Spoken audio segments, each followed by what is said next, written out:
Hello, everyone, and welcome back to another great Super Cool Radio interview. I'm your host, Matthew Thomas. Thank you so much for tuning in. I have an incredible guest joining me at this time. She's an extremely badass and talented musician from Ohio. Please welcome Erin Coburn. Thank you. So stoked to be back. Thank you so much for hanging out with me.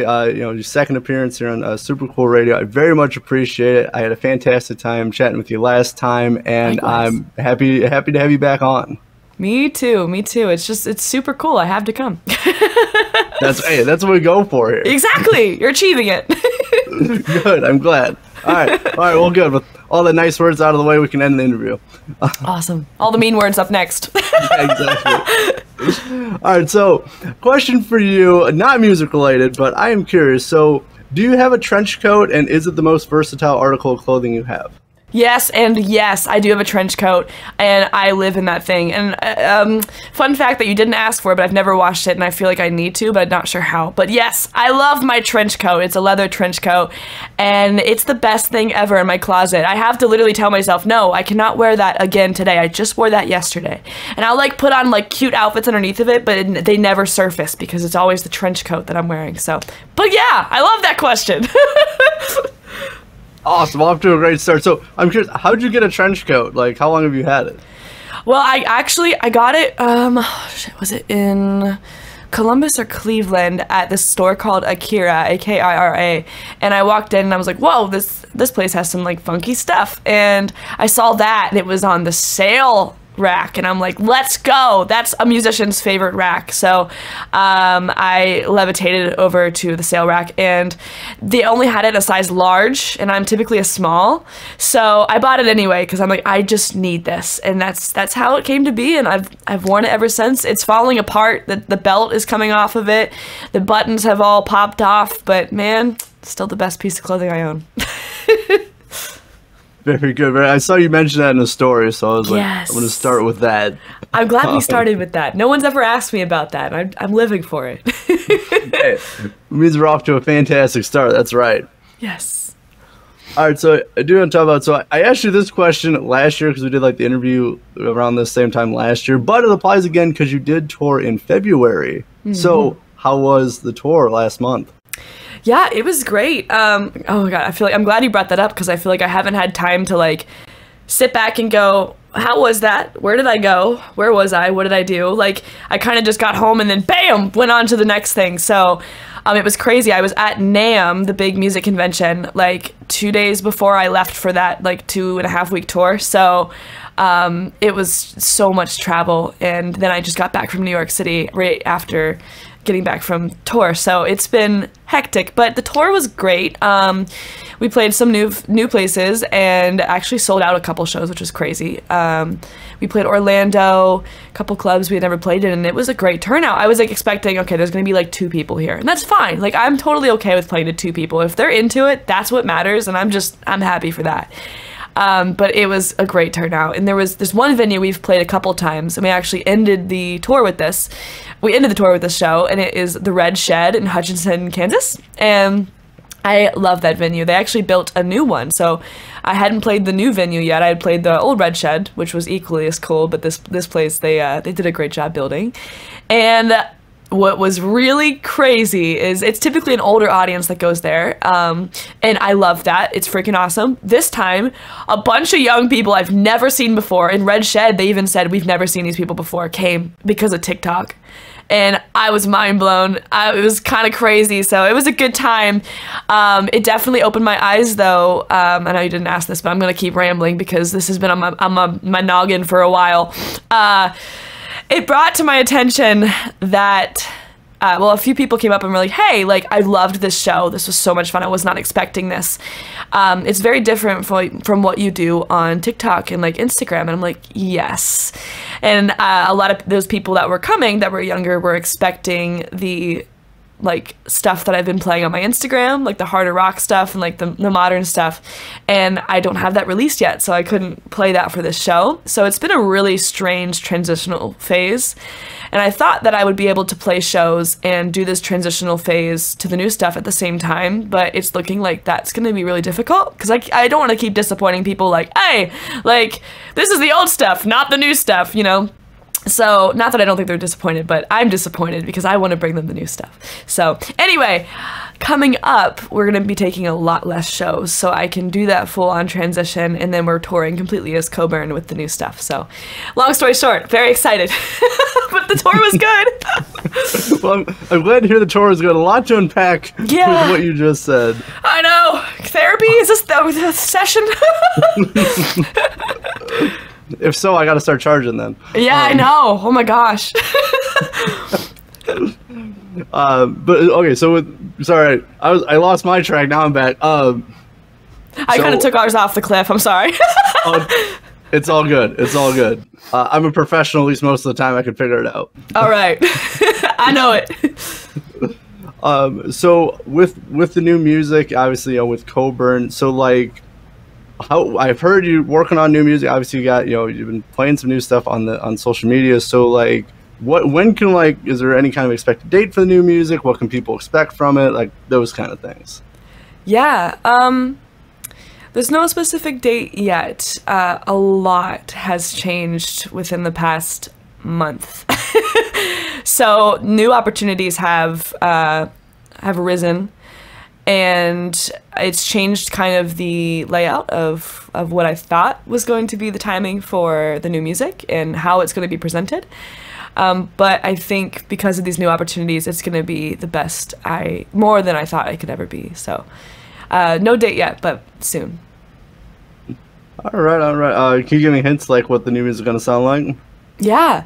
I'm just going to describe it as hard rock for now, but I'm working with George Lever. He was responsible for Sleep Token and Loathe, Monuments, a lot of those awesome bands, and I'm also working with Ken Lewis, and he worked with Kanye West, and on like Power, I think it was, and like he's done BTS, like 47 BTS mixes and stuff, so they're both absolute geniuses, and I look up to them so much. It blows my mind that I get to have them as friends and be working on this project with them. So yeah. Oh no, definitely, for sure. Two amazing producers. Actually, I had Ken Lewis on my podcast a while ago. Did you really? That's sick. Oh my god. He is so cool, especially like his body of work. Like people, please check that out. It's incredible. Like some of the artists he's worked with, and just the different genres and stuff. Like he's truly incredible. Truly, yeah, the things that he's done, and it's all over the place. Like he's done mixing, he's done vocals, he's done guitars, he's done production, he's done like every single thing in the industry. You freaking name it. That guy is a genius, and he's, oh my god, so cool. Apparently, he found me on a Reddit forum. Someone was he was asking. He said, "Hey, are there any people in like local and that would." I should check out, and like a whole list was sent through this Reddit forum. He said he looked at all of them and he said that I stood out, and I was like, no, that's so cool. So that's kind of how that came to be. Oh, right. That is really cool. And again, like he, again, just from interviewing him, like he actually takes the time to like look at like music and stuff, and check out musicians. Like he actually does take the time to do all of this. He really does, and you would think someone with his like repertoire and like his level of expertise would be like kind of scary to talk to, or maybe like have an ego, and like he's so down to earth, like so down to earth. Yeah. Oh no, for sure. He is a really awesome dude, so I'm really glad you have the opportunity to work with him. Yeah. Me too. But I do want to talk about, so before we dive into more music, I have a superhero question, because I always like to throw you some superhero questions. So I'm curious for you, obviously, Spider-Man, one of your favorites, if not your favorite. So, favorite version of Spider-Man could be, movie, animated, anything. What's your favorite version? Oh gosh. I think any of the Tom Holland movies, those are my favorite versions of Spider-Man. Is like he just plays the part so well. He's like bubbly and he's very relatable. So that's probably my favorite. I don't know if this counts, but I also equally love Venom. Like Venom is, I always overlook it, but Venom might be just a little bit more my favorite than Spider-Man. He's so freaking cool, but he's kind of like a version of Spider-Man. So, does that count as Venom being like one of my favorite versions of Spider-Man, even though he's like kind of a dick? I don't know the lore that well, so okay. Someone let us know in the comments, please. Yeah, let's just go with it for now. Venom.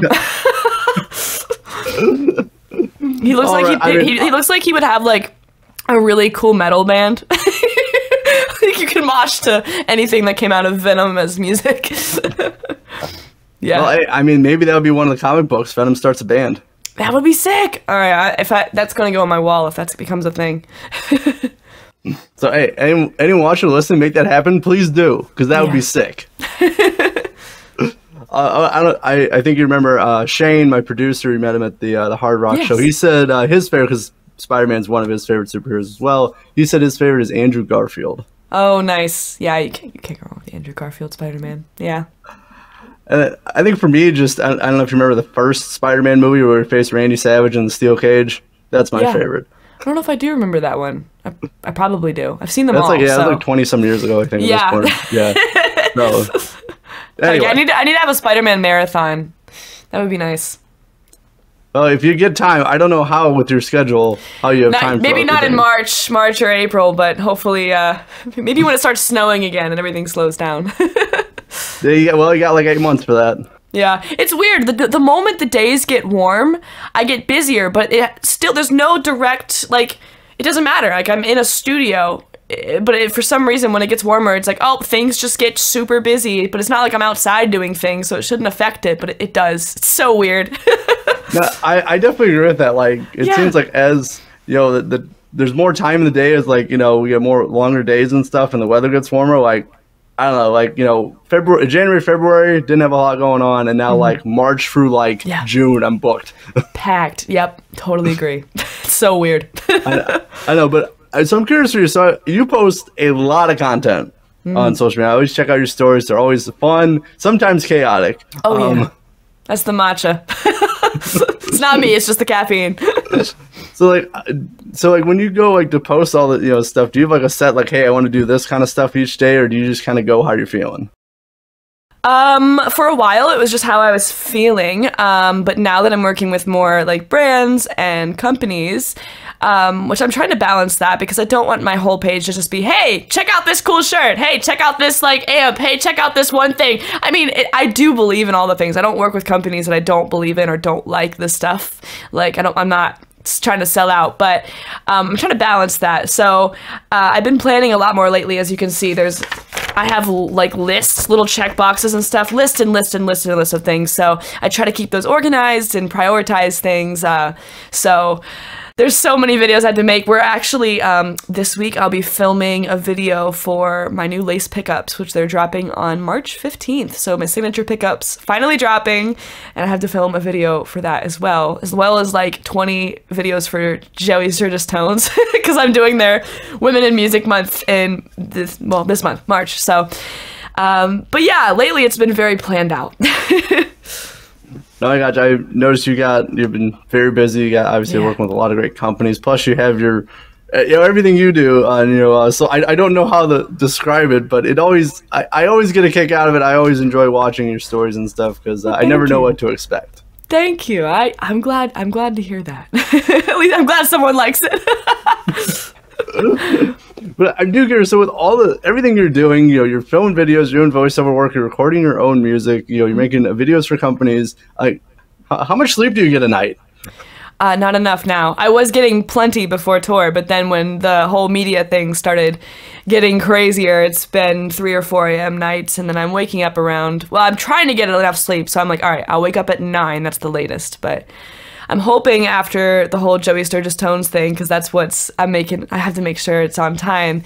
I'm hoping after that I can get back on my schedule of going to bed at around 9:30, and then waking up at like 6, because that's my ideal. I love waking up early. That's my favorite. So these late nights are rough. Definitely, but I mean, all worth it. You've had some great opportunities, so definitely worth it. I feel the same. My sleep schedule is so jacked up with everything I do, because I work second shift for, and then like I do all my work, so I'm usually up till 3 or 4, and I definitely don't get enough sleep either. The days are flipped. Exactly. It's so weird, and it plays a big like part in like how often you get sick and stuff too. Like, as you can tell, I have a cold right now, so and I know that's because I've been up till like 3 or 4 a.m. Like, that's always when I get sick, is if my sleep schedule gets messed up. So I know there's like a book that's like called Why We Sleep. I haven't read it yet, but I know that I think that definitely proves that point. Sleep is very important. With so people underestimate me. Like, obviously we're very busy, we have like deadlines to meet and stuff like that, but sleep is very important. Yes. Just please get enough. Go to sleep. Sorry. Just a little motivational reminder to anyone listening. Go to sleep. God damn it, go to sleep. Yeah, exactly. Yes. And enjoy it. Yeah. What the heck? I was going through before tour, which is funny, after tour, like, flipped a little light switch, but before tour I was having problems sleeping. Like, I had severe insomnia, and I've never had that before. So like, I would get into bed and I would just stare at the ceiling, and it would be like an hour would go by, and it's just like, what in the hell? Like, I know normal people would like go to sleep and it'd be like maybe 15 minutes and they're out. It wasn't doing that for me, so I tried like melatonin, I tried like the weed gummies, and I don't do weed, so like that was those things, just they still didn't do it. So but you know what did it was coming back from tour. I think I was just so exhausted from NAMM and from tour that I was like, I can sleep now, this is so weird. And ever since, I've been able to fall asleep fast. So you need to go to sleep, just go on tour. Yeah, well, I might have to try. It takes me like 2 hours to fall asleep each night. Like, I just like lay in bed and I just like can't sleep. I think because I'm thinking of way too much stuff. Like, between like school and podcasting, like I always have ideas in my head of like, stuff to do or what I want to do, and I just like can't sleep. Do you have a notebook behind your, not behind your bed? Wow, that's a weird place to keep a notebook. Do you have a notebook next to your bed where you write down your ideas, or? No, but I probably should. Yeah, that helps me. That, especially like right before bed, if I get ideas, like I'll either like record it in my phone or like write it down, and then it's easier to sleep. Otherwise, like I've pulled the thing where it's like, I have this idea. All right, I'm gonna go to sleep, and hopefully I remember in the morning. Just like repeating it to myself as I sleep, and I never remembered it. So yeah. I totally feel like I'll think of great interview questions. Like, I'll just write it down in the morning. Bad idea. It is a bad idea. It's gone. Yeah. Exactly. But one I did think of for you, so that I thought of it, I was going to include in my notes, and I kept forgetting until last night. So when I saw you at the Hard Rock. Sorry, that was a lot of thunder. Did you hear that? Yes, I did. It came through your mic. Wow. Okay. It's raining here. When you saw me at the Hard Rock. Sorry. Why'd you interrupt us? But hey, Mother Nature can interrupt me. It's okay. Yeah. She has her place. Yes. Mother Nature might be slightly more important than me. She's proving that to all of us right now. Anyway, so when I saw you in the Hard Rock in November, you had a new band member on stage with you. So how did Susan join the band? Oh yes, Susan. So poor Susan, man. She's been through a lot lately. She's actually been like my childhood household plant since I was like a baby. Even before I was a baby, I think my parents had her. But she's just a fake plant. And one day, multiple days, it was a few times, people had told me, it looks unbalanced with 3 people on stage. Like, you need a fourth band member. It just looks unbalanced. I'm like, what in the hell? What? what? You don't know? There's so many good power trios out there. But anyway, I was like, okay. So I'm like, well, I don't want to pay anyone because, like, we still need to eat. So a fourth member is expensive. So Susan, she doesn't take any money, and she holds the fort down on stage right, stage left, center, wherever she's got to be. She's always there. So she's our band plant. And she's been to pretty much every single show except for Canada. They wouldn't let her on the plane. So, yeah. Fly dates she can't do. Well, that's a shame, though. Like, I'm sure she could. So she can't get a ticket to fly? No. She's kind of a hazard right now. She's like, the basket that she's in is like super sharp and it's giving people splinters. So, and she's falling apart. Leaves are coming everywhere. Like the little like brown twiggy stuff that's going up the tube. The tube in the middle that holds her together is like falling apart and like being delivered all over the place. Being like deposited all over the place. Wow, English today is top tier. Words are hard. Words are hard. Exactly. So very relatable. But yeah, she needs some work done. So she's probably gonna get some plastic surgery and facelift here soon. So maybe she'll be able to go out on the flight after that. But she's given me many splinters after shows. She's kind of a. I'm not going to say that word. It's profanity. She's mean. All right, thank you. Yes. All right, well, it was a nice addition to the show when I saw you, because obviously I think it was like a year or so, like almost a year when I saw you from the first Hard Rock show to the second Hard Rock show. So I really enjoyed it. I'm glad. And I thought it was great to have Susan on the stage. Yeah, she's a nice little addition. Will there be a revamped Susan for your next run of shows? I think so. Probably not for the next run of shows. So we have 11 shows left, I think, on the books for this year before Coburn stuff takes over completely. So I think she'll stay where she's at right now as far as how she looks for the 11 shows. And then Susan 2.0 will come out for the new stuff, I think. So we might like spray paint her or something. All right, and maybe get a leather jacket for her. Yeah, she needs a trench coat. Trench coat, yes. Yes. We can do that. All right. Well, I got a few music questions I did want to ask before we wrap up this interview. As I said before, I always enjoy chatting with you. It's so much fun. Likewise. So, curious for you, like, do you mentally prepare differently to like perform live compared to recording music? Oh, that's a good question. I got to think about that. Do I? No, I think it's pretty much the same thing. Just have an entire cup of matcha and then let the chaos take over. And that's pretty much it. My recording sessions are probably as chaotic as the shows. So, yeah, they're pretty similar. Besides, like, jumping around, and obviously the delivery is a little different. But, yeah. So a lot of caffeine. A lot of caffeine. And I just hype myself up and talk to myself because it's usually just me in the studio. Although Ken and I haven't recorded anything yet, but I'll be going over to his studio to do some tracking here soon. So I'm hoping he's ready for the caffeine attack. Do you think? I think he will be. I think so too. I think so too. He does drink a lot of coffee, so. Yeah, I don't think it'll be a surprise. But like, oh, yep, I was expecting this. Yeah. Yes, indeed. All right on. I mean, I was kind of guessing that just because, like, I've seen you live and I've seen, like, your videos and what you post. And it just seems like you always just have fun and enjoy yourself. And I think that's always a very important part of anything that you do.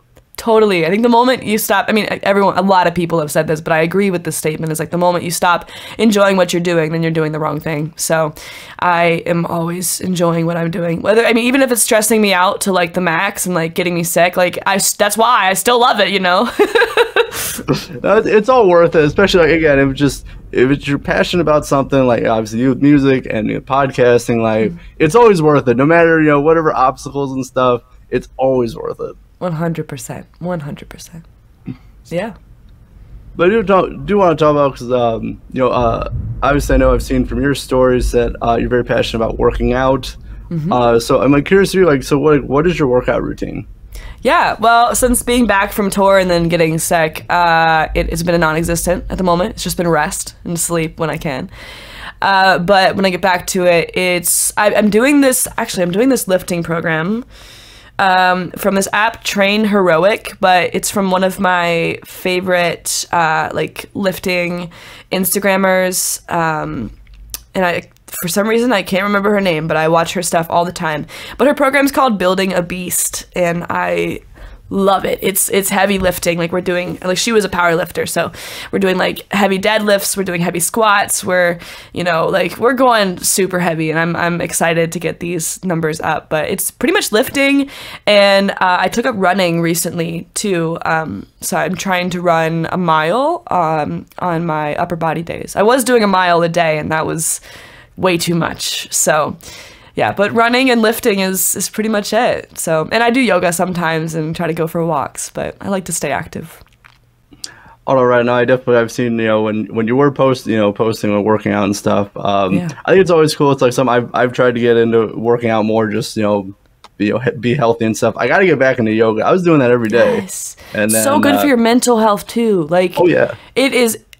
Yoga is awesome. It's so good, and like, it works muscles that lifting doesn't, which is really cool. That's awesome. Oh yeah, yoga is so cool, and again, with my schedule, I've just been so busy that like I haven't been doing yoga, and I know I really got to get back into it, because like I felt a lot better when I was doing yoga compared to right now when I'm not. So I got to get back into it. Totally. It's like when you get done with, you know, any kind of activity, like any time you're active, like when you finish it up, it's like you just feel so good. Like those endorphins, that feeling is unlike anything else. So that's why it's addicting. Oh, it definitely is. Definitely. I took this weekend off because I was out of town, so I didn't get to work out. And like, I've been slowly trying to get back into it. Yeah. And you know, like, once you take a few days off or something, it's sometimes it's a struggle to like get back to working out again, or just mentally like, I got to get back. 100%. Yeah, having good headphones helps. That's right. I'll be working with Heavy's Audio. They're like this headphone company. I think it was like the lead engineer of Sennheiser like created them, but oh my gosh, I tried them at NAMM because I had been seeing like Nick Nocturnal, like one of my favorite like YouTubers, like uses them, and I've been seeing them all over the place, and I'm like, I really want to try these out. Well, I saw them at NAMM, and they were like having people try them, and oh my god, I was so obsessed. So I have some coming in hopefully soon, and I think that's definitely gonna help me reach these PRs. Makes a big difference. Yes, indeed. Honestly, music does make a lot of difference. So I'm curious for you, not just working out, but mostly just in general, like, what music do you listen to? It changes, like, you know, just with the mood, which a lot of people can probably relate to. I think lately I've been listening to a lot of R&B and metalcore and like some like super heavy metal. Yeah, but I also like listening to a lot of R&B. I love vocals. I love pop vocals. Like, Issues is one of my favorite bands, and like they had pop vocals, but like R&B vocals and pop vocals going with like these metal, like hard rock guitars and like beats and bass, and oh, I just eat that up. So listening to that a lot. Yeah. So, and I also listen to podcasts when I listen to, like, when I lift. So like the Downbeat podcast is one of my favorite podcasts, like besides Super Cool Radio, but like I love the Downbeat. It's run by Craig Reynolds, and he's like the drummer for Stray from the Path. And we're friends now, which is super, super cool. But yeah, freaking awesome podcast. So I'm listening to that when I don't feel like listening to music. Right on. Yeah. I mean, for me, when I work out, it's mostly like, it's like a mix of like people who I interview and like bands I love is usually what I go with. Or if I get like unreleased music that I have to like listen to before an interview or something, like I listen to that. Oh, that's exciting. Yeah. Oh, that's super exciting. That makes you feel special when you're lifting too. That would make me feel special. That's awesome. You know, so it's always cool. So so it's usually like people like ask what I listen to. So it's like, well, it can be from Motorhead to a band I interviewed. Yes, that's amazing. Real quick, just curious, have you tried hot yoga before? I've not. The second person to ask me that though. I've not. Yeah, well, if you like yoga, then hot yoga is really nice. But you do sweat a lot, but it's I don't know what it is about it. It's just, I feel like you come out of there feeling even more relaxed, probably because like the heat, like relaxing the muscles and stuff. I don't know exactly how it works, but hot yoga, Highly recommend. We'll check that out. I'm gonna hopefully this year. I'm definitely one of my goals is to try to get in better shape. So I'm definitely gonna try that out. Me too. All right, I got just a few more. One more thing before we close out this interview. Yeah. So this is a new question I've not asked anyone.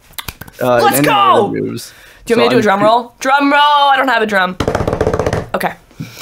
So I'm curious for you. Obviously, you got some tattoos. So I'm curious for you. What was your first tattoo and your most recent tattoo?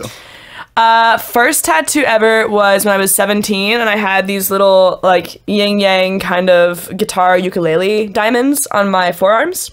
And like they didn't hurt at all. It was my first tattoo and I was expecting them to hurt, and I was like, oh man, this is easy. And then I got more, but actually I love the tattoo pain. It's so good. But yeah, so those were my first ones, were the ukulele and then the guitar, which the guitar is my Electra, which is modeled after the 335. And this is the one that had the neck snapped off of it at like one of my shows in Georgia. And I was like I was really young, but one of my fans, Dean Carruthers, actually fixed that guitar for free, and it plays better than, you know, when it was not broken. So super awesome. That was my first tattoos. My most recent tattoo, I can't remember. I think it's either my gargoyle from this Michael Parks piece of art that I like have been obsessed with. Like, it's been in my family for a long time, so I remember seeing that as like a toddler, and I just thought it was the coolest piece of art we had in our house. So I got the gargoyle from that on my arm, and then I think it might be this one that might be the recent one, but it's on the back of my back of my arm, a tricep, and it is basically Atlas from Greek mythology. I think Atlas was Greek mythology, with a chicken head, because I love chickens. So I've just been taking things I think that are really cool and then, or have a connection to, and then putting them with chickens because I love chickens. So my next tattoos are going to be on my collarbones, and I think they're going to be my collarbones, and it's going to be chicken gargoyles, like gargoyles sitting on my collarbones, but they're like chicken versions of gargoyles, but like really cool looking. So there's some artist local to me that I have been dying to get tattooed by. So yeah, that's the plan. Just want to be covered. I love tattoos. I love art. I have so many people, not so many, but there's a handful of people on my social media that's like, don't get any more tattoos. You're ruining yourself. Don't do it. And, you know, it just fuels me more. So, yep. All right. Well, I dig them. I think you got some really cool tattoos. Thanks. And if anyone says like you don't need tattoos, forget that. It's art. It's like saying you don't need music. Like, it's one, it's my choice, but two, you know, it's so exciting being able to support other artists, and like people, like all the people that have done my tattoos, I really believe in what they're doing and what they create. And I think it's so cool that I get to have a piece of that with me at all times. It's inspiring. It's like having constant inspiration. I look at this tattoo all the time, like my chicken dragon one. I look at it all the time and I'm like, oh, so cool. I've had this for a couple of years. So yeah, I love tattoos. That's a great question. Do you have tattoos? I do not, actually. Oh, are you getting some? I don't know yet. Okay. Well, maybe if you can. I haven't decided yet. Yeah. But I don't know. Like, that's the tricky part. Well, that, but also like I got like super sensitive skin. So, my dad has really sensitive skin, and like he has a couple tattoos, and they bled out. Like they look. That's what I'm worried about. But if you go to an artist, I talked about this with one of my tattoo artists, Eddie. He's awesome. He's got like tattoos on his face and like he's so sick. But he said that having a lighter touch, like there are some tattoo artists that just like dig in and like, you know, like those are like the old school, a lot of the old school artists, but there's some artists that have like a really light touch, and those will typically heal faster. I think this could just be a bunch of BS, but that I am remembering wrong, but not that Eddie said the BS, but it should heal faster, and I think if you are sensitive to that kind of stuff, it should be easier on your skin. So I think finding someone with a light hand might be a good first try. Maybe go small, do a patch test, like a little dot. Yeah, no, because well, you can't really see, like my hands are always like, they always look horrible, so I always have to put like special creams on them, make sure like they don't look bad. Oh, but same.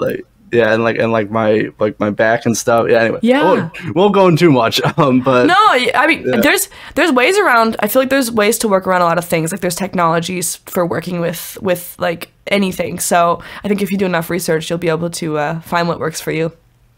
Yeah, I think so. So maybe at some point. Right now, I'm not planning on anything now.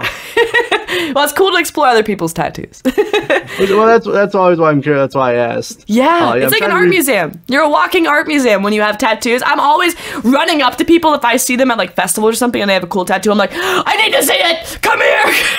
I don't even know these people. I'm just like, give me your arm. And I'm like walking through their body, like not in like any kind of sexual way, but just like, I just want to see what's going on here, you know? So. Oh yeah, no, I mean, I've seen some amazing ink, you know, just in person and stuff. Even just like at my other job, I've seen like really cool ink, and it's like it just looks so cool. Like I'm like, oh, that's, and especially just, you know, like sometimes it's done really well. You see like all the details and stuff they put into it. It's amazing. Oh my God. I know. Have you seen Will Ramos's tattoos? Probably. I've heard the name. I know I've heard the name. He's the vocalist for Lorna Shore. Okay. Yeah, I may have a small, super big crush on Will Ramos, but his tattoos, he has like a big like neck tattoo that's like, I think it's like a flower. Oh, it looks so cool, but like the collection that he has going on, I'm so jealous. So jealous. No, I'll definitely have to check that out more. I know I've heard of him, but I definitely like haven't checked it out like a lot, so I'm definitely gonna check it out now. Yes, please do. But I know we gotta close out this interview because I know you're very busy with everything. I got some stuff I gotta take care of tonight as well. So I'm curious for you. So like we're already in March. How does the rest of this year looking like for Coburn? Lots of new media. I actually just bought a new camera yesterday, so a lot of better quality media, new riffs on Instagram that are going to be similar to what's going to be coming out for the new music, and just lots of recording for the new music as well. So, and I may or may not be traveling for that recording. So, yeah, I can't say much, but I'm just going to say lots of media, and like all the updates are going to be on Instagram and YouTube. So I think I'm going to be picking up my YouTube channel. I started a new one because I'll leave the old one up. The old one's under, I think, Erin Coburn. So that has all my like 12-year-old playing blues in a bar like videos, because I'll leave those up. That's part of my history. But the Coburn official YouTube is going to be hopping with all the new stuff. So yeah, that's what to expect here soon. Right, all right. Now I did see last night, just real quick before that, you did get a new camera, as you said. I did. Have you figured out how to work it? No. I feel like I'm faking it. It doesn't feel real. Like I feel like I'm a poser with this goddamn camera. Like I'm like, it's a Sony ZV-1 Mark II. And George Lever recommended that I talk to him about it because he's freaking genius with all the cinematography, and James, my friend James Sanger too. Like they're super genius with that stuff. So I was like, okay, I'm going to get that one. And I'm trying not to bug them and ask them like 3,000 questions, but I think I got it to a point where it looks all right. So, yeah, because I used to just like take my phone, like every single video on my Instagram right now, at this point, it is March 5th right now, every single video before that was shot with my phone on, what is that called? Selfie mode? Not even the back camera, the worst camera on the iPhone, with cinematic mode. So, yeah, that's, I think once I get the hang of this, it'll definitely be better than my iPhone. Sorry for all the rants. I had a whole thing of matcha before this, and I'm like, I told myself I'm going to be reasonable with how much I'm talking, so that did not happen. That it is quite all right. I've had a great time chatting with you. It's been a lot of fun. And it's your interview, so like, don't feel bad about it. Thank you for giving me the space to just talk. Of Of course. Now, for everyone watching and listening, where are the best places to find Coburn online? Yep. For right now, you can find me on Instagram under Coburn Official. That's COBURN Official. And also on Facebook under the same name. And YouTube, I believe, is Coburn Official as well. So I just made that, so I cannot remember. But in TikTok as well, same thing, Coburn Official. So all the social media for right now. If you want to listen to the old music, that's on Spotify just under Erin Coburn. But yeah, new music to come soon. Well, right on. I will drop some links for Coburn in the description of this podcast. Erin, thank you so much for hanging out with me. Always great to catch up with you. I look forward to hopefully catching a show sometime later this year. Thank you. Likewise. Rock on. So for Erin Coburn, I'm your host always, Matthew Thomas. Thank you so much for watching and listening to Super Cool Radio. And remember, stay frosty.